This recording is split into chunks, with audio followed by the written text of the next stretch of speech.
પુસ્તકનું નામ જીવનની સર્વોપરી આવશ્યકતા આત્મજ્ઞાન. લેખક પરમ પૂજ્ય વેદમૂર્તિ તપોનિષ્ઠ યુગ ઋષિ પંડિત શ્રી રામ શર્મા આચાર્ય. ઓડિયો 6. આત્મજ્ઞાનની જરૂરિયાત શા માટે? આત્માને શા માટે શોધવો જોઈએ અને તેની જ જિજ્ઞાસા શા માટે રાખવી જોઈએ? એનો જવાબ એ છે કે આ સૃષ્ટિનું વાસ્તવિક તત્વ આત્મા જ છે, જે જન્મ મરણથી રહિત, શોકથી મુક્ત, નિત્ય અને અવિનાશી છે. તેનું જ્ઞાન થઈ જવાથી મનુષ્ય તેની જ જેમ ભય, શોક અને ચિંતા તથા મૃત્યુથી મુક્ત બની જાય છે. અજર અમર બની જગતના લોકો તથા અનુભવોથી ઉપર ઉઠી ચિર અવિનાશી પદ પ્રાપ્ત કરી લે છે. આ નાશવંત મનુષ્ય જીવનની તેનાથી મોટી અને તેનાથી ઊંચી સિદ્ધિ અન્ય બીજી કોઈ હોઈ શકે? મનુષ્ય એક એવો આનંદ પ્રાપ્ત કરવા ઈચ્છે છે કે જે સત્ય, અપરિવર્તનશીલ અને અવિનાશી હોય. સંસારના ક્ષણભંગુર સુખોનો ઉપભોગ કરવાથી તેની આ તૃષા તૃપ્ત કે પૂરી થતી નથી, બલકે આ ઉપભોગો કરવાથી તેની તૃષા વધુ વધી જાય છે. તેને અંતમાં તો અશાંતિ અને અસંતોષના જ ભાગીદાર બનવું પડે છે. આ નશ્વર અને મિથ્યા ભોગોમાં આનંદની શોધ કરતાં કરતાં તે જન્મ લે છે, પછી મૃત્યુ પામે છે. સમગ્ર ખૂબ જ કિંમતી જીવન એમ જ વ્યર્થમાં વેડફાઈ જાય છે. આ સમયગાળા દરમિયાન અગર વાંછિત આનંદના ખજાનારૂપ આત્માની શોધ કરી લેવામાં આવે ત્યારે ન તો જન્મનો ભય રહે છે અને ન તો મૃત્યુનો. મનુષ્ય જીવન પણ આ શાશ્વત આનંદ પ્રાપ્ત કરતું રહે અને ત્યાર પછી તે પરમ આનંદ સ્વરૂપ જ બની જાય. આપણે સૌ જીવનમાં અનેક પ્રકારની સંપત્તિ, અનેક પ્રકારની ચીજવસ્તુઓ, ઐશ્વર્ય, સાધનો તથા વૈભવ વગેરે એકત્ર કરીએ છીએ. આ સંગ્રહ કરવા પાછળ નિશ્ચય એક જ ઉદ્દેશ્ય હોય છે. આ મહેનત એમ જ કોઈ ગાંડપણથી પ્રેરાઈ કરવામાં આવતી નથી અને ન તો એ બધું સંસ્કાર તથા અભ્યાસવશ કરવામાં આવે છે. તેની પાછળ એક જ ઉદ્દેશ્ય, એક જ મંતવ્ય રહે છે. એ મંતવ્ય શું હોય છે? એ હોય છે આનંદની શોધ. આપણા સૌને એ ભ્રમ રહેતો હોય છે કે અગર હું કોઈ પણ પ્રકારે વૈભવશાળી બની જાઉં, મારી પાસે બહોળા પ્રમાણમાં ધન સંપત્તિ એકત્ર થઈ જાય તો હું જરૂર સુખી બની જાઉં. મારા માટે આનંદની કોઈ જ ખોટ ન રહે. પરંતુ શું આપણો આ ઉદ્દેશ્ય પૂરો થઈ શકે છે? ક્યારે પણ નહીં, નિશ્ચિત નહીં. અગર ધન સંપત્તિથી અને વૈભવ ઐશ્વર્યથી જ આનંદનો ઉદ્દેશ્ય પૂરો થઈ જાય છે તો આ વિરાટ સૃષ્ટિમાં ન જાણે કેટલાય ધનકુબેરો પડેલા છે. આ ધરતી પર એવા ધનવાનો હયાત છે કે જેમના ધનવૈભવની કોઈ ગણતરી જ નથી, ન તો કોઈ માપ છે. જેમની દરરોજની આવક કરોડો રૂપિયા છે અને જેમનું આર્થિક સામ્રાજ્ય દેશ વિદેશમાં ફેલાયેલું છે. તેઓ બધા જ સુખી અને સંતોષ હોવા જોઈતા હતા, પરંતુ જોવામાં તો એવું આવે છે કે તેઓ પણ અન્ય સામાન્ય લોકોની જેમ જ આનંદ માટે તરસી રહ્યા હોય છે. આ વિપુલ વૈભવની વચ્ચે પણ રડતા કકડતા અને શોકાતુર દ્રષ્ટિગોચર થાય છે. છતાં પણ આ નિરર્થકતાને જોઈ, સાંભળી, અનુભવ કર્યા પછી પણ મનુષ્ય આ જ વૈભવ મેળવવા તરફ દોડતો રહે છે. પોતાના જીવનનો લગભગ સંપૂર્ણ સમય આ જ ઈચ્છાઓની તૃપ્તિ પાછળ લગાવી દે છે. એના બે કારણો છે. એક તો એ છે કે દિવસ રાત તેને જ લક્ષ્ય બનાવી લાગી રહેવાથી, એની વચ્ચે જ રહેવાથી અને તેનું જ ચિંતન તથા વ્યવહાર કરતા રહેવાથી તેની સાથે મનુષ્યની આસક્તિ અને મમતાનો ભાવ જોડાઈ જાય છે. ધીરે ધીરે આ અભ્યાસ એટલો બધો ગાઢ બની જાય છે કે તે જીવનનું એક અંગ જ બની જાય છે. મનુષ્ય આ જ ચીજવસ્તુઓ, સાધનો અને સામગ્રીઓને જ સર્વસ્વ માની બેસે છે. યુગ યુગની જન્મોજન્મની આ આદત છૂટી જવી સરળ નથી હોતી. તે એક સ્વભાવ બની જાય છે. ત્યારે જ મનુષ્ય તેની નિસારતા અને નુકસાનને જાણવા માનવા છતાં પણ તેના તરફ જ ઉત્સુક બની રહે છે. બીજી વાત એ છે કે આ બધાથી પર જે અવિનાશી અને ચિદાનંદમય આત્મતત્વ છે તેની સાથે તેનો પરિચય થવાનો કોઈ પ્રશ્ન જ પેદા થતો નથી. આકર્ષણ તો તેની તરફ જ થાય છે જેનું તેને જ્ઞાન હોય છે અને જેની સાથે તેની ઓળખ હોય છે. સાંસારિક વૈભવ અને ભોગોથી પર પણ એક એવું સત્ય તત્વ વિદ્યમાન છે કે જેમાં આનંદનો વાસ માનવામાં આવે છે. અગર જો મનુષ્યને એ વાતની સારી રીતે ખબર પડી જાય તો તે આનંદની પ્રાપ્તિ માટે તેની તરફ પણ આકર્ષિત થાય. બંને વસ્તુઓ સામે હોવાથી જ તો કોઈ એકને છોડી બીજી યા એકની સાથે અન્યની પણ પસંદગી કરી શકે. ત્યારે તેને માટે જ વધુ ઉપયોગી છે. તેનો સ્વીકાર કરી બીજીને છોડી શકે. કેવળ સાંસારિક વૈભવ સામે હોવાથી તથા સંભવ માનવાના કારણે મનુષ્ય દોડાદોડી કરી તેને જ પકડે છે અને તેમાં જ આનંદની શોધ કરવાનો પ્રયત્ન કરે છે. તેમાં તે નિષ્ફળ જાય છે, છતાં પણ તે તેને જ પકડવા પ્રયત્ન કરે છે. આત્માનું જ્ઞાન ન હોવાથી આ પ્રક્રિયા તેને માટે એક વિવશતા બનેલી છે. અગર જો આત્માની પ્રાપ્તિ થઈ જાય તો નિશ્ચય જ તેના આ સ્વભાવમાં પરિવર્તન આવી જાય. ત્યારે તેનો ઉદ્દેશ્ય પણ પૂરો થઈ જાય. નશ્વરતા આ જગતનો નિયમ છે. તેની કોઈ પણ ચીજ વસ્તુઓ સ્થિર નથી અથવા અવિનાશી નથી. આ નિયમ અનુસાર ઉપાર્જન કરવામાં આવેલો વૈભવ પણ સંધ્યાના પડછાયાની જેમ નાશ પામી જાય છે. જે આજે છે તે કાલે નથી રહેવાનું. અગર કોઈની પાસે ચાલાકીના આધારે થોડો વધુ સમય સુધી જળવાઈ પણ રહે તો તેનો નાશ થઈ જવાનો ભય, દુઃખ ડરાવતા રહે છે. ભોગવિલાસ કે જેમાં ડૂબી મનુષ્ય ખૂબ જ આનંદ માણે છે તે મનુષ્યનો નાશ કરી જાતે પણ નાશ પામી જાય છે. યૌવન ઢળતા જ વૃદ્ધાવસ્થા આવતા જ સૃષ્ટિના ભોગો નિર્બળ બની જાય છે. મનુષ્ય તેનો ખોટો આનંદ ઉઠાવવા લાયક પણ રહેતો નથી. ત્યારે તેનું ધ્યાન સૂળની જેમ ખૂંચે છે. અગર મનુષ્ય આરંભથી જ તેને નિસારવાની, તેને વ્યસન ન બનાવે, તેની સાથે આસક્તિ ન જોડી લે તો ઘણી બધી સીમા સુધી આ માનસિક દુઃખથી બચી શકે છે. પરંતુ અજ્ઞાનના કારણે તે સ્વાભાવિક રૂપે એવું કરી શકતો નથી. મનુષ્ય પોતાના આનંદ માટે જે સાંસારિક સંપદાનો આધાર લે છે તેમાં તે આનંદ તો ક્યાં મેળવે છે? ઉલટાનું તે તેના વિયોગમાં અસ્થિરતા અને પરિવર્તનશીલતાની સાથે તેના વિનાશની સંભાવનાથી બેચેન અને દુઃખી રહે છે. આખું જીવન વહી જતા પદાર્થોને રોકવામાં જ પૂરું કરી નાખે છે અને એક દિવસે તે સ્વયં પણ પોતાનું શરીર છોડી અજાણી દિશામાં ચાલ્યો જાય છે. ભોળો મનુષ્ય જે પદાર્થોને સત્ય સમજી પકડે છે તે બધું જ સ્વપ્નની જેમ ખોટા અસત્ય સાબિત થાય છે. સાંસારિક ભોગોમાં દેખાતો આનંદ કૃત્રિમ પ્રકાશની જેમ છે. ત્યારે જીવનમાં હતાશાનો પ્રગાઢ અંધકાર છવાઈ જાય છે. તેમાં ભટકતા મનુષ્ય માટે ઠોકર ખાવા સિવાય કંઈ પણ બાકી બચતું નથી. આ જ કારણે મનીષીઓએ સાંસારિક સિદ્ધિઓથી પર અવિનાશી અને પરિવર્તનશીલ આનંદના ભંડારરૂપ આત્માને શોધવા અને પ્રાપ્ત કરવાના મહત્વ પર પોતાનો અભિપ્રાય વ્યક્ત કર્યો છે. આત્મા સત્ય છે, નિત્ય છે, જ્યોતિ સ્વરૂપ અને આનંદમય છે. તેને પ્રાપ્ત કરી લેવાથી બીજું કંઈ પ્રાપ્ત કરવું બાકી બચતું નથી અને જાણી લેવાથી બીજું કંઈ પણ જાણવાનું બાકી રહેતું નથી. મનુષ્યની મહેનતની સાર્થકતા સાંસારિક સુખોના સાધનો અને દ્રવ્યોનો સંગ્રહ કરવામાં નહીં, બલકે આત્માને પ્રાપ્ત કરવાના પ્રયત્નમાં છે. આ જળ ચૈતન્યમય જગત જેટલું પણ દ્રષ્ટિગોચર થાય છે તેનું પોતાનું અસ્તિત્વ કંઈ પણ નથી. આત્માના આધારે જ તેનું અસ્તિત્વ નિર્ભર છે.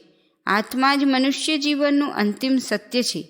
આત્માના પ્રકાશમાં જ બાહ્ય સૃષ્ટિ અને મનુષ્ય જીવનનું અસ્તિત્વ દ્રષ્ટિગોચર થાય છે.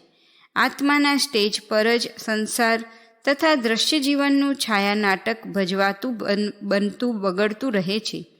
સંસાર બીજું કંઈ પણ નથી, કેવળ આત્માની અભિવ્યક્તિ અને તેનો વિસ્તાર જ છે. આત્મા એક ચિરંતન સત્ય છે.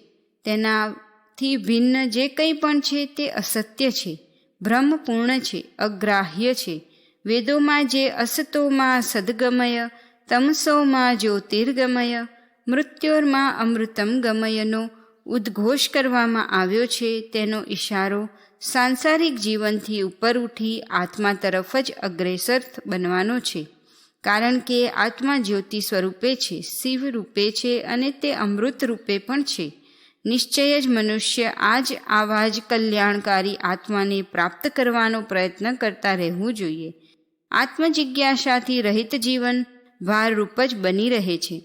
આત્મજિજ્ઞાસાથી રહિત મનુષ્યને ભયની કલ્પનાઓ અને પાપની ભાવનાઓ ક્યારેય પણ ચેનથી રહેવા દેતી નથી. અગર સુખી, શાંત તથા સંતોષી જીવન પસાર કરવાની ઈચ્છા હોય તો જીવનમાં આત્મજિજ્ઞાસાને સ્થાન આપવું જ પડશે, તેની શોધ કરવી જ પડશે.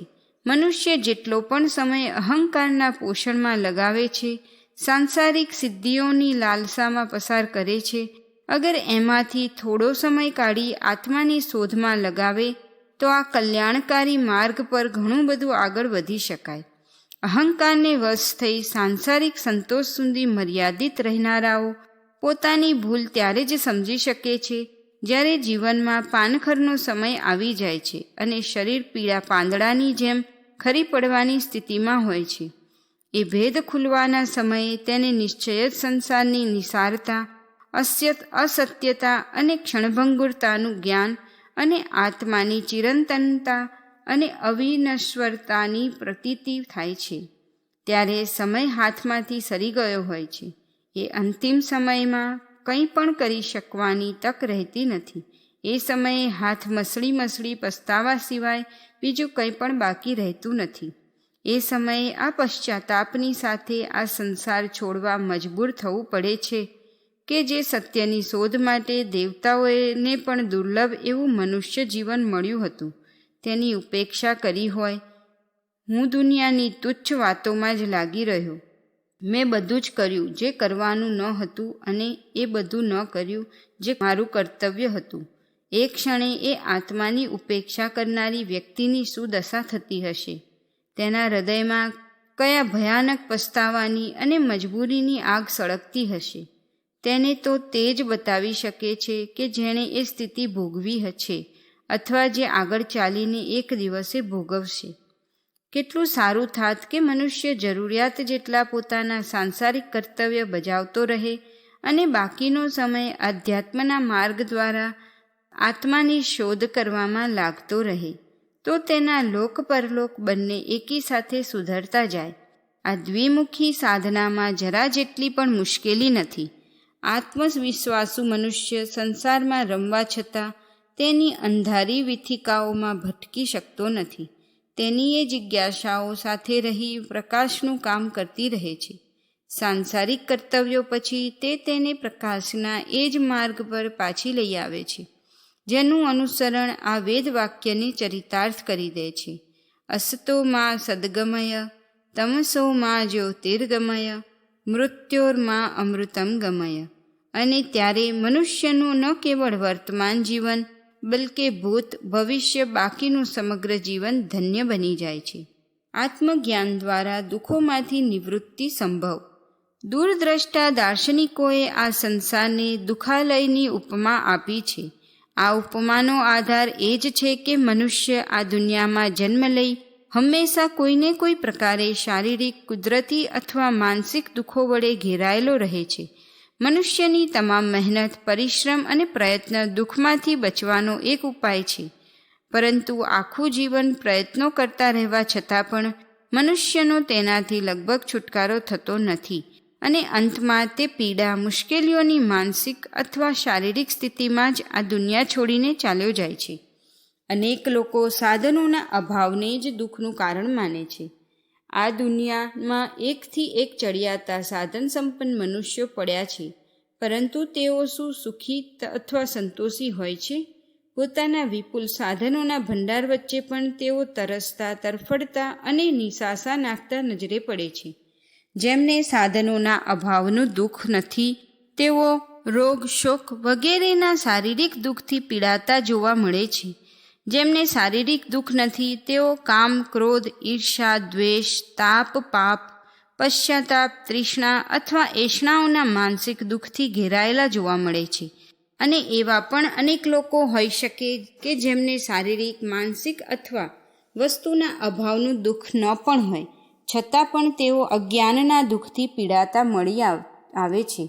અગર એકવાર કોઈ સજ્જન અથવા સાધુ પુરુષ આ દુઃખોથી ન પણ દુઃખી હોય તો પણ તેમની આસપાસ રહેતા અધમ પાપી લોકો વિના કારણે તેમને માટે ન ગમતી પરિસ્થિતિઓ ઉત્પન્ન કરી શકે છે.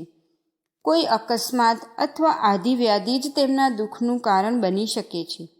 આ દુનિયામાં કુદરતી ન જાણે એવા તો કેટલાય દુઃખો આવતા જ રહે છે કે જેનાથી અમીર, ગરીબ, સાધુ અને શઠ સૌ કોઈ એક સરખા પીડાય છે. અને કોઈ દુઃખ ન પણ હોય તો જન્મ, વૃદ્ધાવસ્થા અને મૃત્યુનું દુઃખ શું ઓછું છે? મહાત્મા બુદ્ધ એક રાજકુમાર હતા. તેમના જીવનમાં વસ્તુઓના અભાવનો કોઈ પ્રશ્ન જ ઉઠતો ન હતો. તેઓ સંપૂર્ણ તંદુરસ્ત, નિરોગી, સુંદર, ચરિત્રવાન પણ હતા. તેમને શારીરિક પીડાનો તો કોઈ અનુભવ પણ ન હતો. તેમની કોઈ પણ ઈચ્છા તાત્કાલિક ખૂબ જ કાળજીપૂર્વક પૂરી કરવામાં આવતી. દરેક પ્રકારે, દરેક પરિસ્થિતિમાં તેમને પૂરેપૂરા આનંદિત તથા સંતુષ્ટ રાખવાનો પ્રયત્ન કરવામાં આવતો. આવી સ્થિતિમાં માનસિક દુઃખોનો એમના જીવન સાથે કોઈ જ સંબંધ ન હતો. તેમની પત્ની યશોધરા સુંદર, તંદુરસ્ત, નિરોગી, પતિવ્રતા અને પ્રિય હતી. તેમનો પુત્ર રાહુલ મનને ગમી જાય તેવો સુંદર અને અત્યંત વહાલો હતો.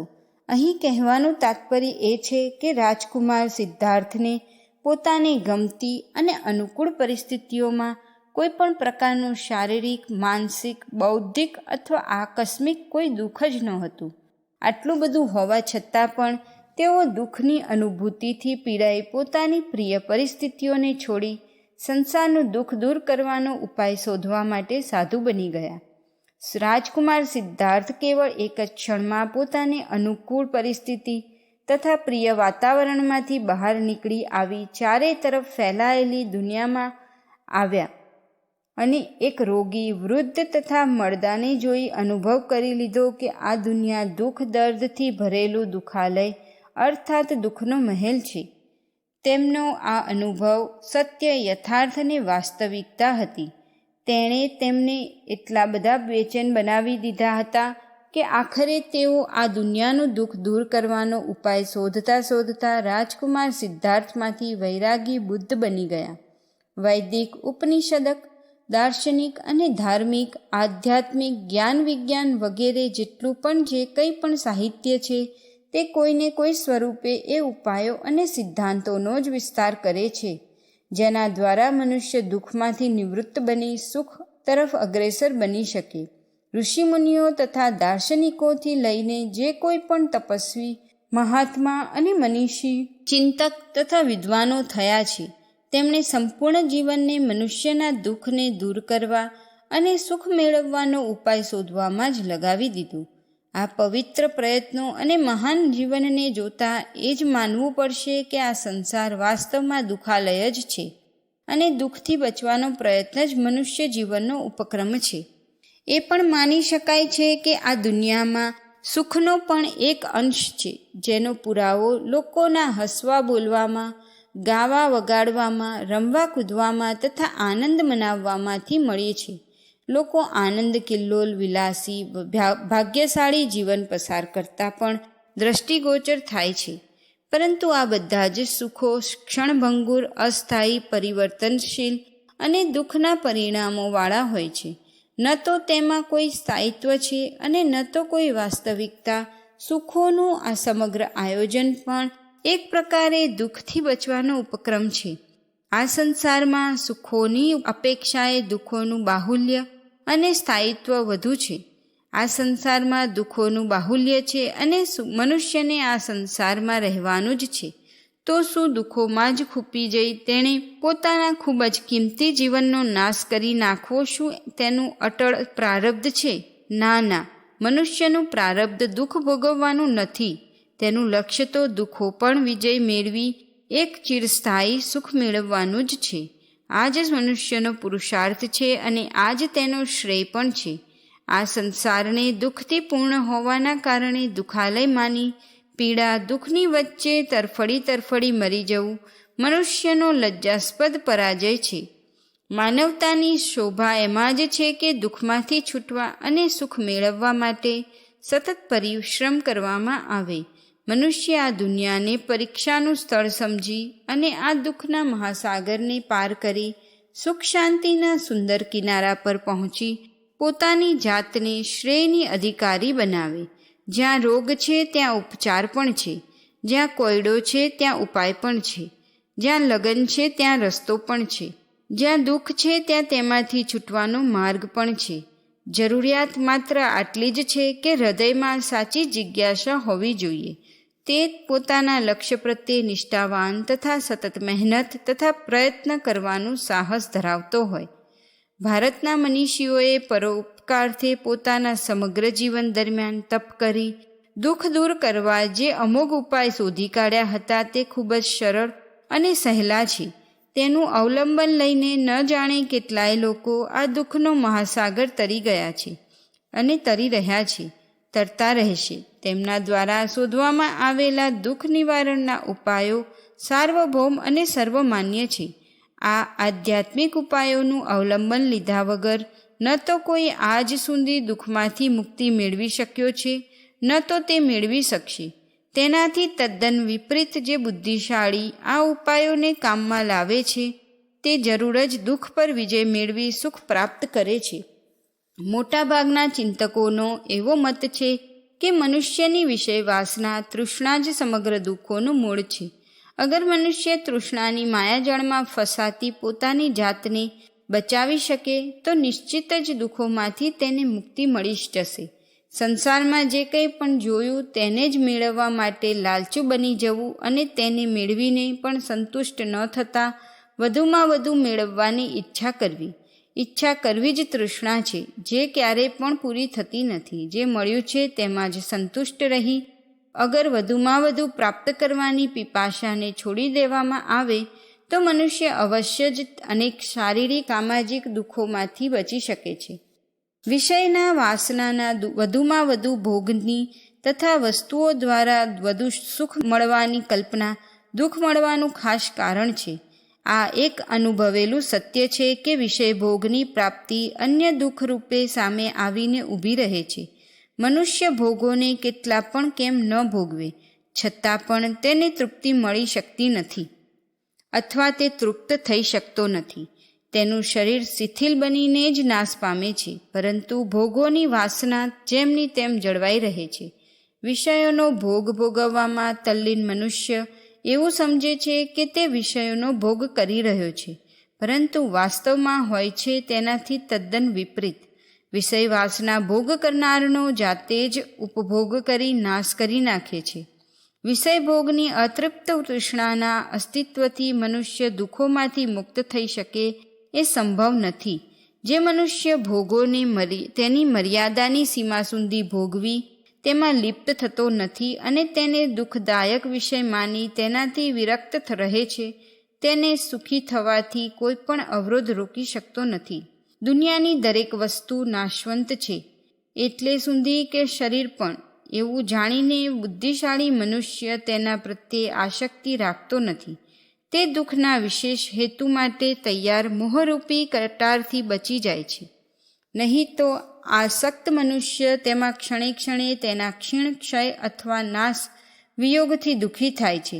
અગર આ વસ્તુઓ તેની નજર સામે જોતજોતામાં નાશ ન પણ પામે છતાં પણ તેના નાશ પામવાની અથવા તેના વિયોગની શંકા તેને સતાવતી રહે છે. દુનિયાની દરેક વસ્તુ નશ્વર અને ક્ષય પામનારી છે એવી બુદ્ધિ રાખી જે મનીષી તેની સાથે આત્મિક સંબંધ ન રાખતા વ્યવહારિક સંબંધ રાખતા અનાસક્તિનું આચરણ કરે છે, તેને દુનિયાનું કોઈ પણ નુકસાન દુઃખી અથવા વિચલિત કરી શકતું નથી. દુઃખ વસ્તુના નાશ કે વિયોગથી થતું નથી. વાસ્તવમાં દુઃખનું કારણ તેના પ્રત્યે મનુષ્યનો એ મોહ જવાબદાર હોય છે, જેને તે અજ્ઞાનવશ વસ્તુ સાથે બાંધી દે છે. મહાત્મા બુદ્ધની શોધ અનુસાર દુઃખોમાંથી નિવૃત્તિ નિર્વાણમાં સમાયેલી છે. પોતાની જાતને રાગ દ્વેષથી મુક્ત કરી લેવી જ નિર્વાણ છે, જેને જરા જેટલો પ્રયત્નો દ્વારા મનુષ્ય પોતાના જીવન દરમિયાન જ પ્રાપ્ત કરી શકે છે. બુદ્ધ દ્વારા સૂચવવામાં આવેલ નિર્વાણ અવસ્થાને વૈરાગ્ય દ્વારા શુદ્ધ આચરણ કરતા આ નાશવંત દુનિયાના ચિરંતન સત્યોમાં વિશ્વાસ રાખવાથી મનુષ્ય વિષયોની વિભીષિકાઓ અને તૃષ્ણાની માયાજાળથી બચી જઈ દુઃખોમાંથી નિવૃત્ત થઈ શકે છે. સાંખ્ય દર્શનકારે આત્મા અને શરીર વચ્ચે રહેલા અંતર ન સમજવાના અજ્ઞાનને દુઃખનું કારણ બતાવ્યું છે. તેમનું કહેવું છે કે મનુષ્ય જ્યારે અજ્ઞાનવશ પોતાની જાતને શરીર માની લે છે ત્યારે જ તે દુઃખનો અનુભવ કરે છે. મનુષ્ય જ્યારે પોતાની અનુભૂતિઓને શરીર સુધી જ મર્યાદિત બનાવી લે છે અથવા પોતાને શરીર માની લે છે, એટલે સ્વાભાવિક જ છે કે શરીરની પીડા તેને પોતાની પીડા હોય એવો અનુભવ થાય. વાસ્તવમાં મનુષ્ય શરીર નથી, તે અનાદિ અનંત ચૈતન્ય અને આનંદ સ્વરૂપ આત્મા છે. તેમાં અજ્ઞાન અથવા દુઃખની અનુભૂતિઓનો કોઈ વિકાર નથી. તે નિર્વિકાર એકરસ ચૈતન્ય તત્વ છે, જેને ન તો શસ્ત્રો કાપી શકે છે, ન તો પાણી ભીંજવી શકે છે, ન તો હવા તેને સૂકવી શકે છે, ન તો અગ્નિ બાળી શકે છે. તે પોતાની જ્યોતથી સ્વયં પ્રકાશમાન એવો શિવ અને શાશ્વત દીપક છે, જેને ન તો વિપરીત પરિસ્થિતિઓ પ્રભાવિત કરી શકે છે, ન તો કાળ તેને ઓલવી શકે છે. આત્મા શરીર, મન, ઇન્દ્રિયો તથા બુદ્ધિથી વિભિન્ન અવિનાશી તત્વ છે, જે હંમેશા સ્વયં સંતુષ્ટ અને આનંદિત રહે છે. તેને સુખ માટે ન તો કોઈ વસ્તુની અપેક્ષા છે અને ન તો કોઈ ભોગની જરૂરિયાત છે. તે સ્વયં જ આનંદ સ્વરૂપ છે, શાશ્વત છે. મનુષ્ય આ જ અવિચળ અને અવિનાશી આત્મા છે, શરીર નહીં. હવે જે મનુષ્ય અજ્ઞાનવશ પોતાના ઉચ્ચ આસન પર બિરાજમાન આત્માથી ભિન્ન બની શરીરને નીચેના પગથિયા પર ઉતારી દે તો તે તેની વિકૃતિઓથી ત્રાસી જશે જ. મનુષ્ય પોતાને અવિકળ અખંડ આત્મા સમજે અને પોતાના સત્ય સ્વરૂપમાં વિશ્વાસ કરે અને શરીરને નશ્વર દુનિયાનો એક અંશ માની તેની વિપરીત કલ્પનાઓથી પ્રભાવિત થયા વગર દર્શન રૂપે જુએ, તો નિશ્ચય જ તે દુઃખના બંધનોમાંથી મુક્ત બની સુખનો અધિકારી બની શકે છે. વેદાંત દર્શનના વ્યાખ્યાકાર જગદ્ગુરુ શંકરાચાર્યે દુઃખોના નિવારણનો ઉપાય મોક્ષ બતાવ્યો છે. મોક્ષની પરિભાષા કરતાં તેમણે સ્પષ્ટ કર્યું છે કે આ સત્ય જ્ઞાનની સ્થાયી અનુભૂતિ જ મોક્ષાવસ્થા છે. આત્મા દેહથી પર, શરીર તથા મન, બુદ્ધિથી અલગ, સ્વાભાવિક રૂપે મુક્ત, નિત્ય અને અવિકલ્પી છે. આવી અનુભૂતિનો સાક્ષાત્કાર કરી લેવાથી મનુષ્યનું શરીર અથવા મનનું વિકારોથી પ્રભાવિત થવું સમાપ્ત થઈ જાય છે. મનુષ્ય એક અજાણ્યા સમયથી નિરંતર શરીર તથા સંસ્કારના સંસર્ગમાં રહેતા રહેતા પોતાના સાચા સ્વરૂપ આત્માને જ ભૂલી ગયો નથી, બલકે જગતના પરમ કારણ સ્વરૂપ પરમાત્માને પણ ભૂલી ગયો છે. સંસર્ગજન્ય અજ્ઞાનના કારણે તે પરમાત્માના બદલે તેની માયા આ સંસારને જ સત્ય સમજી બેઠો છે, જ્યાં તેને દુઃખ સિવાય બીજું કંઈ પણ હાથમાં આવતું નથી.